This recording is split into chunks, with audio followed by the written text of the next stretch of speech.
A lot of people say that in New Zealand, the COVID pandemic changed the way we do things, but I don't think that's true. I think the COVID pandemic reinforced the way we've often done things in science and medicine in New Zealand. Deliberate international focus, bravery in going into new areas, and working as partners.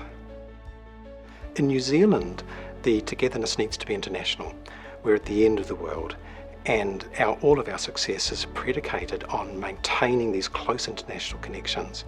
So many New Zealanders go overseas for part of a career in science, and you don't have to, but it's a tremendous advantage, and the connections and the togetherness you build internationally are important. So at ESR, he helped us think about climate change and how that's impacting health.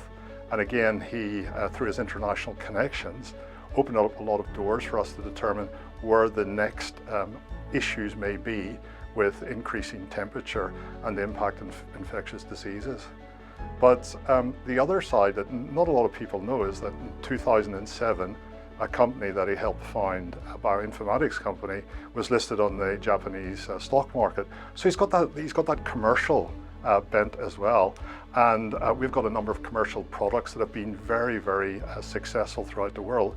And a lot of that's been because of him and our board supporting what we're doing. Cris was one of the forebearers of the genomics revolution, which is really the ability now to do what's called mass analysis of people's genomes, basically. Well, I've always loved complexity, and as a kid I used to take lawnmower engines to bits, and then when you think about it, what's the ultimate machine? It's the human body, and the ultimate machinery in the human body are the genes and the genomes and all the molecules and how they work together. When I was at Cambridge University in the early 2000s, I was very lucky to be in the first generation of people to analyse whole genome. I admire Chris's collegiality.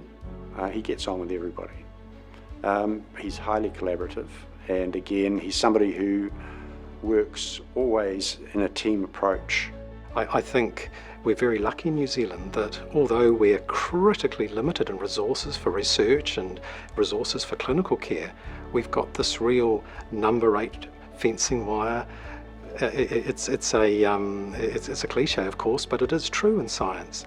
We're also very good partners and collaborators. Being intelligent, usually that doesn't go with being humble and considerate. And he is humble and considerate, and he's a lovely guy.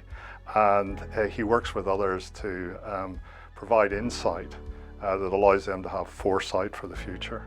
I'm always accused of taking too many opportunities, and once one of my students on my birthday printed out a massive sign that they put in my room saying, "Say no."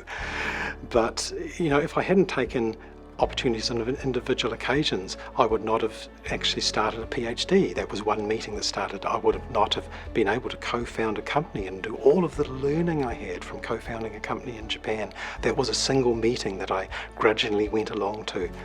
Every opportunity is worth taking.